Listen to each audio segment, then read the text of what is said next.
Bonjour à tous.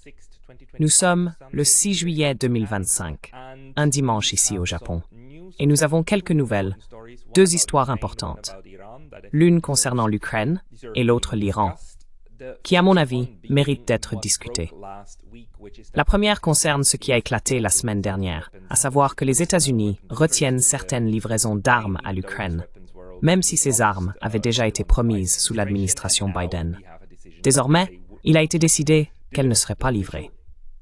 La raison officielle avancée, selon Politico, qui a révélé l'affaire vers mercredi cette semaine, est que le Pentagone a pris cette décision après avoir examiné ses propres stocks.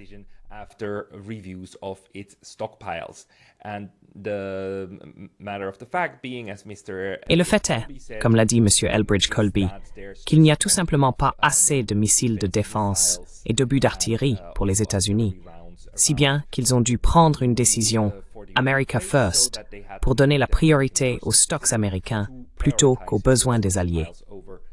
Plus tard, lorsqu'on lui a posé la question, M. Trump a également déclaré que les États-Unis étaient tout simplement en train de manquer de ressources.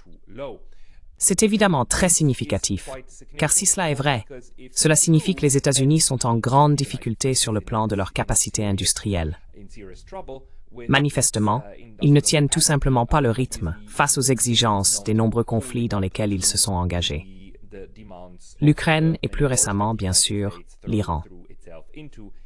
On peut supposer que la récente guerre de l'Iran avec Israël et en fait l'attaque illégale d'Israël contre l'Iran, puis toute la manière dont les États-Unis ont dû intervenir pour aider à défendre Israël, ont contribué à cette situation.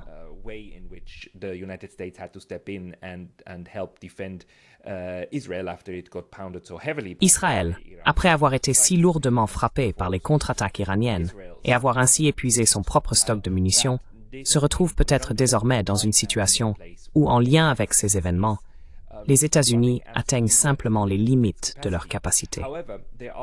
Cependant, certains en doutent. Hier et avant-hier, des rapports ont indiqué que l'establishment de la défense à Washington est vraiment surpris par cela et n'arrive pas à croire que les stocks américains soient aussi bas ou qu'il s'agisse réellement d'une décision prise par le secrétaire Austin et qu'il invoque à tort une pénurie d'armes comme raison pour suspendre les livraisons à l'Ukraine. Du moins, c'est ce que disent apparemment les démocrates. Il y a donc une partie de l'establishment politique qui accuse désormais le Pentagone de mentir.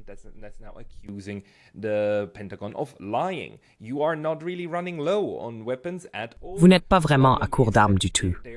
Le problème, c'est qu'il y a un changement dans vos priorités politiques. Cet article du Guardian indique que le Pentagone interrompu les livraisons. Une décision prise uniquement par Kash Patel, responsable de la défense sous Donald Trump et ancien animateur du week-end sur Fox News, qui a déjà été sous pression pour avoir partagé des plans d'attaque militaires dans deux groupes de discussion. Oui, ils reviennent là-dessus et essayent aussi à nouveau de salir Patel. On voit vraiment à quel point les médias détestent cet homme et aimeraient s'en débarrasser parce qu'il ne suit pas la ligne. C'est l'un de ceux qui ne soutiennent pas la guerre en Ukraine.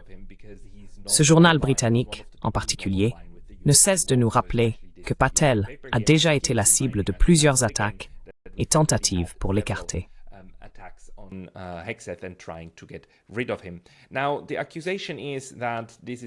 Maintenant, l'accusation est que tout cela n'est en réalité qu'un prétexte, les faibles stocks, et qu'en fait, ce que nous voyons, c'est un changement d'attitude de l'administration américaine. Et cela correspondrait également à ce que nous avons entendu vendredi à propos de l'appel entre Donald Trump et Vladimir Poutine. Vous savez peut-être qu'il y a eu un autre appel téléphonique et que la conversation a duré assez longtemps. Après l'appel, M. Trump a été interrogé sur la façon dont cela s'était passé et il a dit qu'il était très déçu par Vladimir Poutine et qu'il semble que Poutine ne veuille pas avancer vers la paix. Maintenant, une autre chose que Donald Trump a dite dans cette interview, dans ce court extrait, c'est qu'il a de nouveau accusé M. Biden d'être responsable de la guerre. Il a répété à plusieurs reprises « C'est la guerre de Biden. La guerre de Biden n'aurait jamais eu lieu sous ma présidence. c'est la guerre de Biden. Biden's war would never have happened under me. It is Biden's war. Now, this to me sounds very much as if though. Pour moi, cela ressemble beaucoup à ce que M. Trump réalise enfin. Même s'il ne peut pas terminer la guerre, il peut en retirer les États-Unis et la refiler aux Européens, car il n'y a aucune nécessité pour les États-Unis de rester impliqués, surtout si l'objectif global semble être de rétablir une relation de travail avec la Russie. Et il semble maintenant que ce soit précisément ce que les démocrates et les faucons de guerre pro-Ukraine dénoncent, en disant « Vous mentez, bien sûr, que nous avons suffisamment de stocks ». Je dois aussi dire que les Européens semblent non seulement ne pas croire que les États-Unis manquent d'armes, mais ils ne semblent tout simplement pas s'en rendre compte.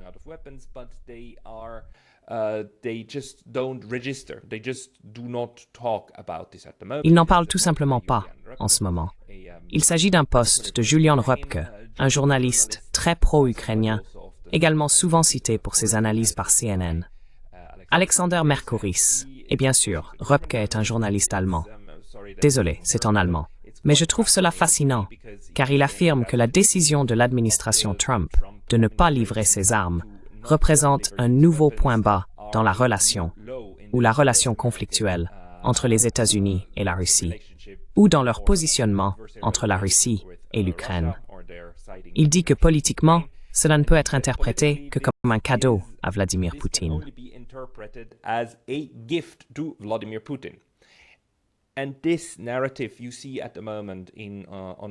Et ce récit que vous voyez en ce moment sur Twitter allemand et partout ailleurs, où les commentateurs disent que c'est un cadeau, c'est comme si vous offriez quelque chose à M. Poutine, que vous abandonniez l'Ukraine.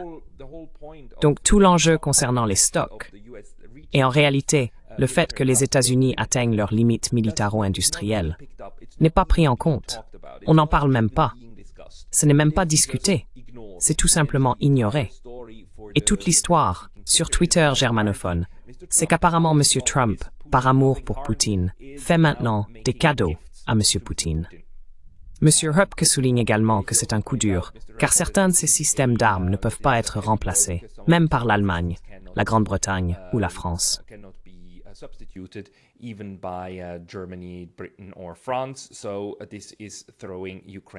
Cela plonge donc l'Ukraine dans un piège très, très profond. Et en effet, ce week-end, nous avons de nouveau assisté à des attaques massives de la Russie, qui semblent désormais avoir changé de stratégie en menant des frappes nocturnes intenses, même sur Kiev, contre des installations liées à l'armée. Et l'Ukraine est plus ou moins sans défense face à cela. Nous avons donc ce message du représentant Don Bacon, adressé à Donald Trump. Monsieur le Président, votre politique envers la Russie ne fonctionne pas. Pendant que nous négocions, Poutine bombarde les villes ukrainiennes. Voici Kiev aujourd'hui. Il est temps de changer de stratégie. Nous et nos alliés devons armer l'Ukraine jusqu'aux dents, et nous avons besoin des sanctions les plus sévères.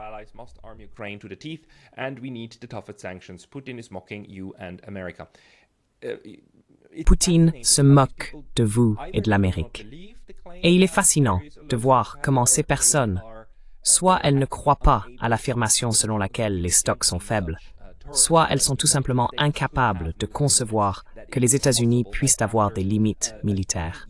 Qu'il soit possible qu'après une guerre par procuration de 3 ans en Ukraine, et maintenant une guerre impliquant les États-Unis, l'Iran et Israël, cela puisse pousser les États-Unis à leurs limites.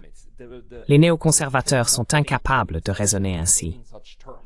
Nous avons donc, d'un côté, des gens qui doutent du récit, et de l'autre, des gens qui ignorent tout simplement ce type de raisonnement que, qu'il soit vrai ou non, il serait sans doute utile de discuter, même si on le rejette.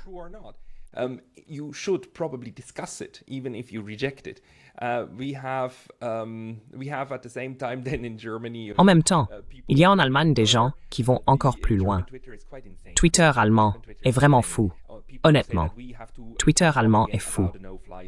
Il y a des personnes qui disent qu'il faut reparler d'une zone d'exclusion aérienne, que l'espace aérien ukrainien doit être défendu et fermé par une intervention militaire occidentale. Sinon, les Russes ne cesseront pas de massacrer les pauvres Ukrainiens. Et cela faisait suite à un tweet du ministre allemand des Affaires étrangères actuel, M. Waerdepoel. Mais le niveau de bellicisme et la volonté de vouloir, encore une fois, résoudre le problème ukrainien par les armes, au lieu d'accepter que cette affaire est perdue et que tout ce qu'on peut faire maintenant, c'est sauver ce qui peut encore l'être, et cela passe par des négociations, est remarquable.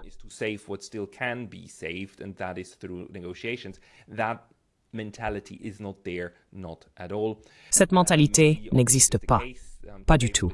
C'est même le contraire. Aujourd'hui, Politico nous informe que le Royaume-Uni accueillera jeudi prochain une réunion de la coalition des volontaires pour l'Ukraine. Les Européens réfléchissent à nouveau à la manière d'intervenir militairement en Ukraine, même s'il est désormais clair que l'idée initiale de ces personnes, qui consistait à promettre une intervention avec le soutien des États-Unis, vous vous souvenez, il y avait cette coalition des volontaires. Ce terme très mal accueilli, qui nous a été réintroduit lorsque les Français, les Britanniques et les Allemands voulaient en réalité piéger les États-Unis pour qu'ils promettent de venir en aide aux Britanniques et aux Français si leurs troupes en Ukraine étaient attaquées.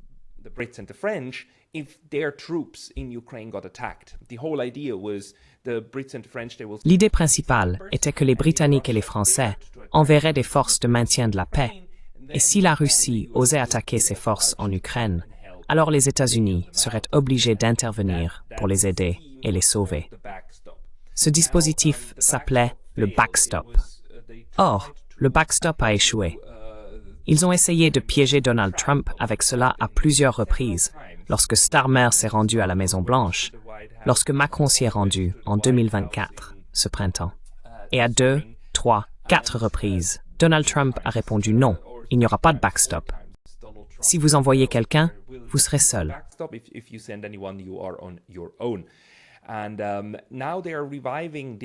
Et maintenant, ils ravivent cette idée, même s'il semble qu'ils aient renoncé au soutien des États-Unis. Mais ils n'ont pas abandonné l'idée que peut-être quelque chose peut être fait par la coalition européenne des volontaires. Je veux simplement vous rappeler encore une fois que ce terme vient de la Deuxième Guerre du Golfe, de la guerre en Irak en 2003, et qu'il s'agit en réalité d'un terme très honteux, car la coalition des volontaires s'est avérée, bien sûr, être une coalition d'agresseurs. Les fameuses armes de destruction massive contre lesquelles la coalition était apparemment en train de lutter n'ont jamais été trouvées. Elles étaient une fabrication, un mensonge. Le même type de récit médiatique, de manipulation médiatique, nous est servi ici, même s'ils n'essayent plus de prétendre qu'il existe une quelconque menace directe émanant de ces pays.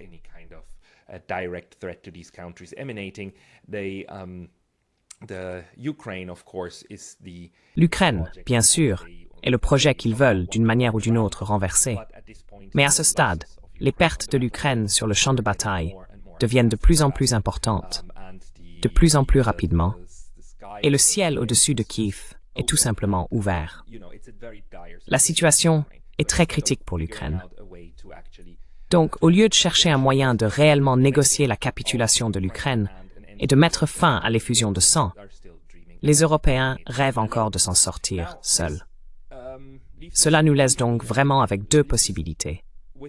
La première possibilité est que Donald Trump et son équipe disent effectivement la vérité, et qu'en effet, le stock d'armes aux États-Unis est désormais à un niveau si bas qu'ils estiment devoir reconstituer leurs réserves, et que c'est la raison de l'arrêt.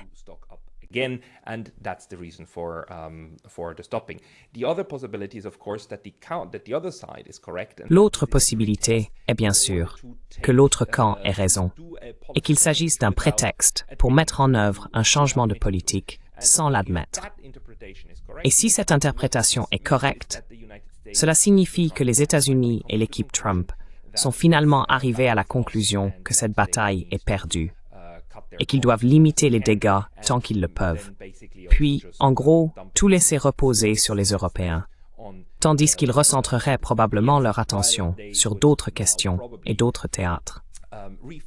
Quelle que soit la réalité, cela signifie que nous assistons à un changement significatif dans la manière dont la guerre en Ukraine peut désormais se terminer. car il est absolument clair que les Européens n'ont pas les moyens de mettre quoi que ce soit en œuvre. Bien qu'en écoutant leur rhétorique, on se demande vraiment s'ils sont assez intelligents pour réellement comprendre cela.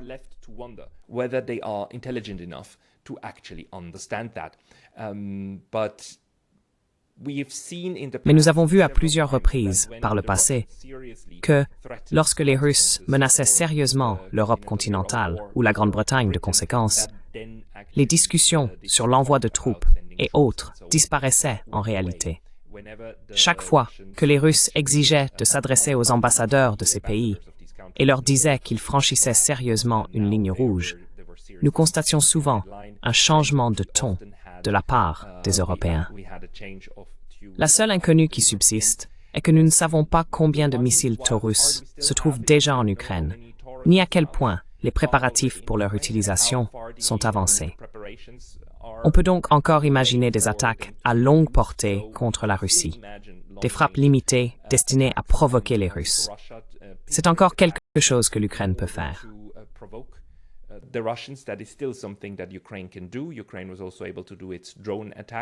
L'Ukraine a également réussi à mener ses attaques de drones. Cela reste donc une menace pour les Russes, et je pense que ce n'est pas encore terminé.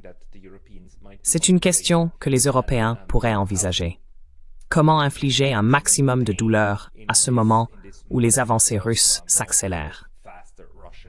Il ne s'agit pas nécessairement de viser les troupes russes en Ukraine ou des cibles ayant une réelle valeur militaire dans le conflit tel qu'il se déroule, mais plutôt d'agir au niveau politique, afin de mettre en scène certains coups médiatiques et potentiellement d'envoyer un message à Vladimir Poutine et à la direction russe pour leur montrer que les Européens peuvent encore causer des dommages considérables à la Russie, tout en prétendant bien sûr qu'il ne s'agit pas des Européens, mais de l'Ukraine.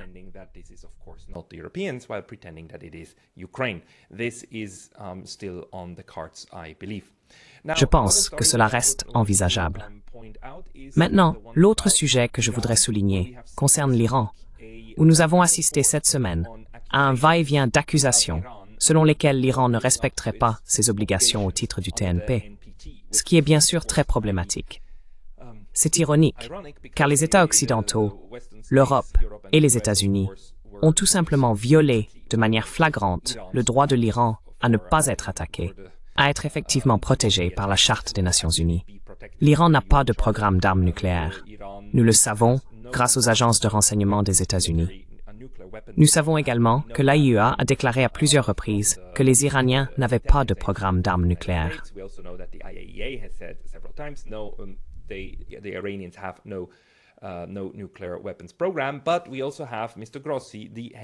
Mais nous avons aussi M. Grossi, le directeur de l'AIEA, qui a fait des déclarations très malheureuses concernant la possibilité pour l'Iran de développer du matériel fissile de qualité militaire en quelques semaines ou mois. Et cela, bien sûr, est survenu quelques jours seulement, avant que les États-Unis ne décident d'attaquer, donnant en quelque sorte aux États-Unis et en réalité à Israël une justification. C'était avant qu'Israël n'attaque en premier. Maintenant, nous apprenons que des inspecteurs de l'AIEA ont apparemment quitté Téhéran il y a à peine un jour, après le conflit entre les États-Unis et Israël. Et nous ne savons pas si tous les inspecteurs sont partis.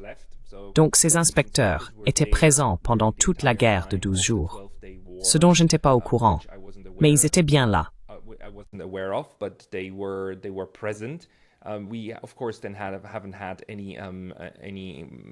Nous n'avons bien sûr reçu aucune annonce de la part de ces personnes pendant la guerre, mais il semble maintenant qu'elles retournent à Vienne.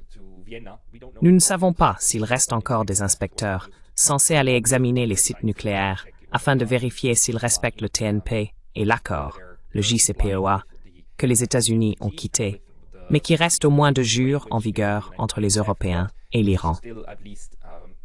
Les États-Unis répètent sans cesse que l'Iran ne peut pas et n'aura pas d'armes nucléaires, et que tout doit être fait pour empêcher cela. Et les Iraniens sont maintenant manifestement très en colère, non seulement contre ceux qui les ont bombardés, mais aussi contre ceux qui les ont soutenus. not only at the people who bombed them, but also at those who supported them. So Kaya Kallas, in this tweet here, Donc, Kaya Kallas, dans ce tweet ici, elle est la chef de la politique étrangère de l'UPRA, a déclaré que les négociations visant à mettre fin au programme nucléaire iranien devraient reprendre dès que possible, et que la coopération avec l'AIEA doit reprendre. Elle a dit cela il y a 3 ou 4 jours. Le ministre iranien des Affaires étrangères, M. Araghchi, a répondu à sa déclaration par un tweet, affirmant que si le coordinateur de la commission conjointe du JCPOA estime que l'objectif de toute négociation potentielle est de mettre fin au programme nucléaire iranien, alors ce n'est pas une bonne façon de commencer. Ce à quoi il fait référence, c'est qu'elle, la responsable de la politique étrangère de Lulu Ewami, est également chargée du JCPOA en tant que coordinatrice à ce titre.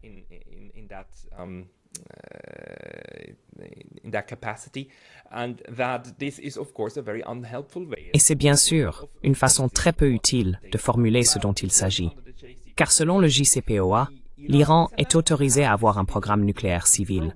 C'est explicitement prévu.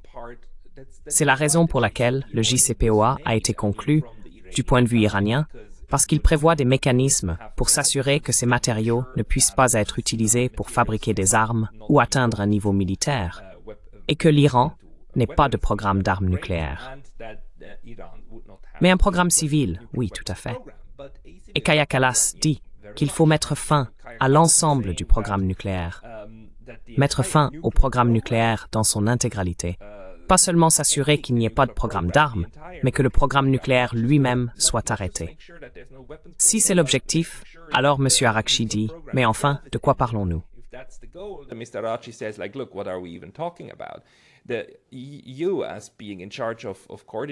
Vous, en tant que responsable de la coordination avec nous pour le JCPOA, êtes censé garantir la promesse que nous pouvons avoir un programme nucléaire civil. Il affirme que les dispositions de la résolution 2231 du Conseil de sécurité de l'ONU et du JCPOA n'ont plus aucune validité pour Mme Kallas, rendant ainsi le soi-disant mécanisme de snapback sans fondement. C'est comme s'il soulignait simplement que, selon cette résolution et le JCPOA, l'Iran a le droit d'avoir ce programme civil. Et si vous changez maintenant de discours, en disant que l'Iran doit mettre fin à l'ensemble de son programme nucléaire, simplement parce que les États-Unis et Israël l'exigent, alors il n'y a plus aucune raison de respecter quoi que ce soit qui ait été discuté dans ce cadre.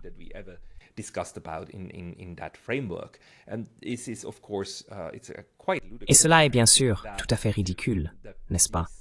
Que ces responsables européens fassent maintenant semblant que tout ce qui est écrit dans le JCPOA n'est valable que s'ils veulent bien que ce soit valable. Et sinon, ils poursuivent un objectif complètement différent. Et c'est bien sûr aussi ce qu'ils disaient être la position des Iraniens concernant le traité de non-prolifération, le TNP, n'est-ce pas? Ils affirmaient que le TNP garantit aux États le droit d'avoir des programmes civils et que ce sont les États-Unis qui portent atteinte au droit de l'Iran de ne pas être attaqué et d'avoir ce programme. Alors, pourquoi faites-vous semblant que c'est l'Iran qui viole une quelconque loi internationale? Ensuite, bien sûr, Araghchi a d'ailleurs répondu sur Twitter au ministère allemand des Affaires étrangères.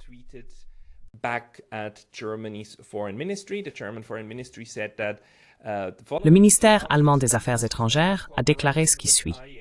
La décision de l'Iran de suspendre sa coopération avec l'AIEA envoie un message dévastateur.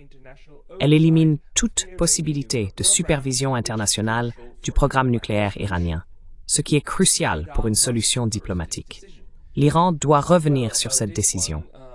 Eh bien, à ce sujet, qui est aussi plein d'audace, M. Araghchi a eu une très longue réponse, qualifiant cela de fausses informations.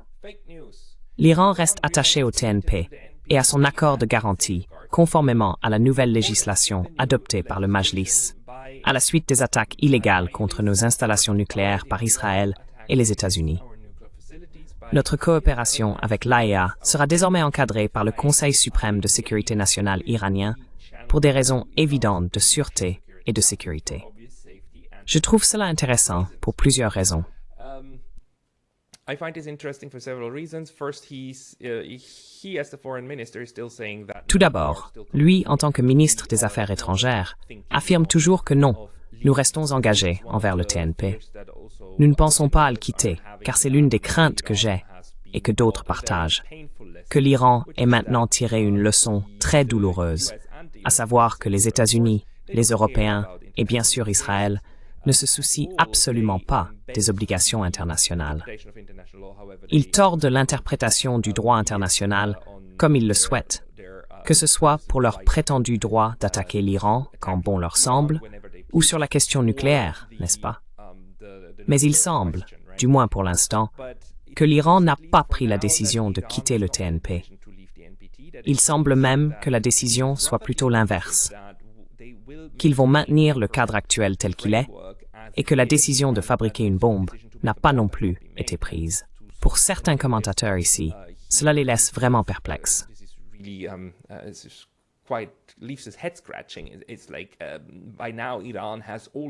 semble qu'à ce stade, l'Iran ait toutes les raisons nécessaires pour, même vis-à-vis de sa propre population, etc., justifier le développement d'une bombe nucléaire. Mais il semble qu'au moins pour l'instant, l'Iran souhaite toujours s'en tenir à sa politique, à savoir que ces bombes sont des armes qui ne devraient pas exister en premier lieu. La fatwa, la décision juridique islamique du guide suprême, Ali Khamenei, est toujours en vigueur. Ces armes sont abominables et haram.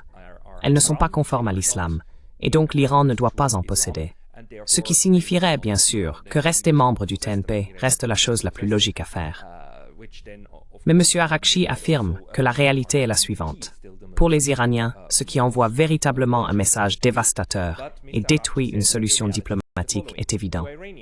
What truly sends a devastating message and destroys a diplomatic solution is obvious. Germany's explicit support for Israel's unlawful Le soutien explicite de l'Allemagne à l'attaque illégale d'Israël contre l'Iran, y compris les attaques contre des sites nucléaires protégés, considérés comme des basses besognes menées au nom de l'Occident, est honteux. L'Allemagne a également soutenu de manière honteuse l'attaque illégale contre les installations nucléaires iraniennes, ce qui viole le droit international, le TNP et la Charte des Nations Unies. Je veux dire, à ce stade, les Allemands, les Européens, les Américains continuent de faire comme si rien de mal ne s'était jamais produit dans cette guerre, comme s'il s'agissait d'une guerre légitime, juste et équitable. Selon le récit occidental actuel, le seul à avoir enfreint le droit international est l'Iran lorsqu'il attaque des infrastructures civiles en Israël. C'est tout le récit occidental en ce moment. Et M. Araghchi ici, bien sûr, essaie de rétablir la vérité. Naturellement, cela ne sera pris en compte ni en Allemagne, ni en France, ni en Grande-Bretagne, ni aux États-Unis.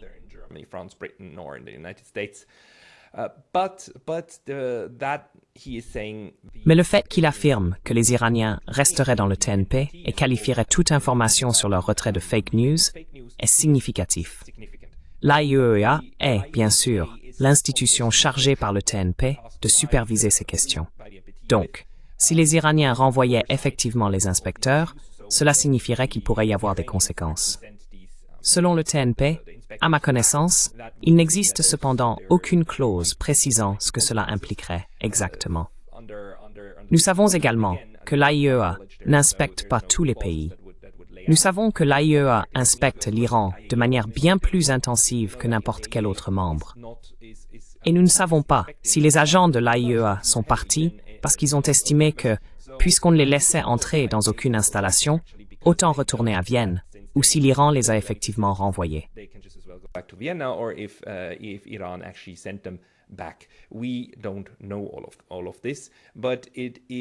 Nous ne savons pas tout cela, mais pour moi, à ce stade, cela fait toujours partie des répercussions politiques entre l'Iran et l'AIEA, qui a joué un rôle plutôt honteux dans les attaques contre l'Iran, parce qu'elle a continué à prétendre que l'Iran pourrait, enfin, qu'il n'était pas sûr concernant le matériau fissile, et que M. Grossi jouait en quelque sorte la partition d'Israël et des États-Unis, au lieu de s'en tenir réellement aux déclarations officielles faites auparavant par leurs inspecteurs, qui affirmaient qu'ils n'avaient aucune indication de l'existence d'un programme d'armes nucléaires. Donc, en un sens, nous assistons toujours aux conséquences de cela. Mais on peut dire que, au moins pour l'instant, tout changement dans la doctrine nucléaire de l'Iran ou dans ses engagements internationaux n'est pas encore d'actualité.